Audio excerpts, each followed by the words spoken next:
Food తినాలి, ఇప్పుడు హెల్తీగా ఉండాలంటే ఏం చేయాలండి? ప్రతి ఒక్కరూ మనం కోరుకునేది ఏంటి అని అంటే మనం ఉండే పూర్తి లైఫ్ని మనం బాగా హెల్తీగా ఉండాలి, వితౌట్ ఎనీ ఎయిల్మెంట్, అంటే మనకి ఏ జబ్బు లేకుండా యాక్టివ్గా ఉండాలి అనేది అది మోస్ట్ అందరూ కోరుకునే విషయం. సో దీనికి మనం చేయాల్సింది ఏంటి అని అంటే, అన్నిటికన్నా ముఖ్యంగా మనం చేయాల్సింది ఏంటి అని అంటే, ఫస్ట్ డైట్ అనేది చాలా ఇంపార్టెంట్. సో మనం ఎట్లాంటి ఆహారం తీసుకుంటున్నాం, ఎందుకు అని అంటే మనం ఏవైతే డైట్ తీసుకుంటామో ఆ డైట్ వల్ల వచ్చే ఎఫెక్ట్స్ తోటే మన బాడీ అంతా కూడా మన మెషినరీ అంతా కూడా వర్క్ చేస్తుంది. సో మెయిన్గా ఏంటి అని అంటే diet as for as possible oily food, fatty food ఎక్కువగా తీసుకోకపోవటం. రెండోది ఏంటి అని అంటే ఏదైనా కూడా ఏంటి అని అంటే లిమిట్స్లో, అంటే మన క్యాలరీ ఎంత నీడ్, బాడీ రిక్వైర్మెంట్ ఎంత ఉందో చూసుకొని దానికి తగినట్టుగా మన డైట్ మీల్ అనేది డిజైన్ చేసుకోవటము. రెండోది ఇంకా మూడో పాయింట్ ఏంటి ఏంటంటే ఎక్కువగా ఫుడ్లో ఎక్కువ ఏంటి అని అంటే ఎక్కువ వెజిటబుల్స్, తర్వాత ఫ్రెష్ ఫ్రూట్స్ ఉండేటట్టు చూసుకోవటం. ఈ మీట్ ఫుడ్ కానీ లేకపోతే యానిమల్ మీట్ కానీ తక్కువగా అవాయిడ్ చేయటం. బెటర్ ఏంటి అంటే టు టేక్ ప్రోటీన్ కోసం అని చెప్పి మనం సీ ఫుడ్ కానీ ఎగ్స్ కానీ వైట్ కానీ తీసుకోవటం అనేది these are the good habits అండి.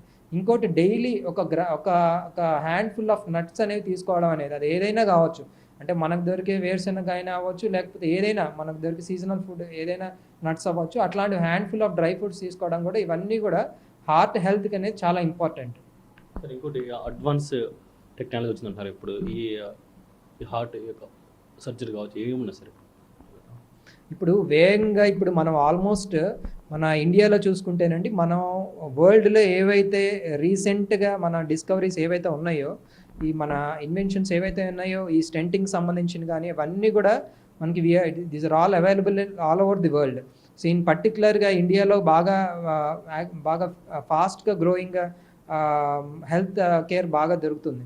సో దీంట్లో భాగంగా మనం తీసుకున్నట్టయితే, ఈ స్టెంట్స్ విషయంలో తీసుకున్నట్టయితే ఇప్పుడంతా కూడా ఏంటి అని అంటే అండి, స్టెంట్స్ కూడా మనం ఇదివరకు మనం only with an help of angiogram use to do the stent. So అట్లా కాకుండా ఇప్పుడు మనం ఏంటి అని అంటే స్టెంట్ కూడా మనం విత్ హెల్ప్ ఆఫ్ ఒక కెమెరా సహాయంతో, అంటే ఒక సింపుల్గా ఇది వరకు మనం ఏంటి అంటే ఓన్లీ స్టెంట్ వేసేటప్పుడు only with help of angiogram మటుకు మాత్రమే మనం స్టెంటింగ్ ఇట్లాంటివన్నీ ప్లాన్ చేసేవారు. ఇప్పుడు ఇట్లా కాకుండా రీసెంట్ టెక్నాలజీ ఏంటంటే మనం అసలు ఇక్కడ ఏ బ్లాక్ ఉంది అంటే ఇక్కడ లోపల ఏ మెటీరియల్ తోటి ఆ బ్లాక్ ఏర్పడింది అనేది కూడా ఇన్ డీటెయిల్ తెలుసుకోవాలి అని మనం కొత్త ఇవన్నీ కూడా latest technologies water called OCT అంటారండి. ఇది ఏంటి అని అంటే ఇప్పుడు ఏదైతే మనం ఇక్కడ నేరో అయిందో బ్లాక్ చూస్తున్నామో ఆ బ్లాక్ మెటీరియల్ ఏంటి అంటే ఇద్దరు అక్కడ కొలెస్ట్రాల్ మెటీరియల్ ఉందా, లేకపోతే మనకి ఏమన్నా కాల్షియం ఉందా, లేకపోతే ఫైబ్రస్ బ్లాక్ ఉందా. ఫర్ ఎగ్జాంపుల్ ఈ కేసు చూసినట్టయితే ఇక్కడ మన ఏదైతే బ్లాక్ ఉందో ఆ పర్టికులర్ జోన్లో ఇక్కడ ఫైబ్రస్ మెటీరియల్ ఉంది. సో ఇట్లా వివిధ చోట్ల మనకి ఎట్లా బ్లాక్స్ ఎక్కడ ఉన్నాయి, తర్వాత ఎక్కడి నుండి ఎక్కడి దాకా మనకి ఆ మెటీరియల్ ఉంది, సో దానికి మనం ఎట్లా మనం ప్రొసీజర్ని ఎట్లా ప్లాన్ చేసుకోవాలి అని అంత మెటిక్యులస్గా మనం ఇంకా మోర్ అడ్వాన్స్డ్గా దీని ద్వారా మనం స్టెంటింగ్ చేసుకోగలుగుతున్నాం. రెండోది ఏంటంటే దీనివల్ల వచ్చేసరికి ఏంటి అని అంటే మనకు స్టెంటింగ్ రిజల్ట్స్ కూడా అబ్సల్యూట్లీ పర్ఫెక్ట్గా వస్తాయి. సో కాకపోతే ఇది ఏంటంటే మనం ఎక్కడ చేయాలి అనేది అది చాలా ఇంపార్టెంట్. రెండోది ఏంటి అని అంటే ఇట్లాంటివన్నీ కూడా ఏంటి అని అంటే these are all advanced care, once మనకు డిసీజ్ వచ్చిన తర్వాత చేసేవి. కానీ వీటన్నిటికన్నా ముఖ్యమైనది ఏంటి అని అంటే మనం నివారించడం అనేది అది అన్నిటికన్నా ప్రధానమైనది.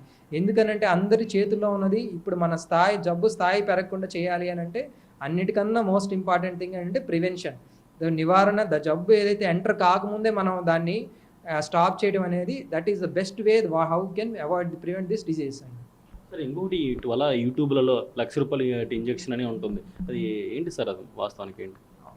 ఇప్పుడు మన సోషల్ మీడియాలో కానీ యూట్యూబ్లో కానీ ఒక రీసెంట్గా ఉండే క్వశ్చన్ ఏంటి అని అంటే, సో రీసెంట్గా బాగా కాస్ట్లీ ఇంజెక్షన్ ఒకటి వచ్చింది. ఆ ఇంజెక్షన్ ఏంటి అని అంటే ప్రతి 6 నెలలకు వేయించుకుంటే శాశ్వతంగా మన గుండె జబ్బులు బారిన పడకుండా ఉంటాము అని చెప్పి సాధారణంగా ఈ క్వశ్చన్ అనేది కనపడుతుంది.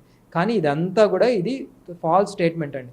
సో ఇది బేసికల్గా ఏంటి అంటే ఇది దేనికోసమనంటే ఇంజెక్షన్ అనేది కొంతమందిలో కొన్ని కొలెస్ట్రాల్ తగ్గించే మందులు కొన్ని వాడినా కూడా వాళ్ళ జెనెటికల్గా వాళ్ళకి కొన్ని డిసీజ్ ఉండడం వల్ల బాగా హై బాడీ లెవెల్ కొలెస్ట్రాల్స్ ఉంటున్నాయి. సో ఇట్లాంటి వాళ్ళకి ఏంటంటే ఈ మెడిసిన్స్ వాడినా కూడా తగ్గనప్పుడు వారికి ఇట్లాంటి ఇంజెక్షన్స్ అనేవి పనికొస్తాయి.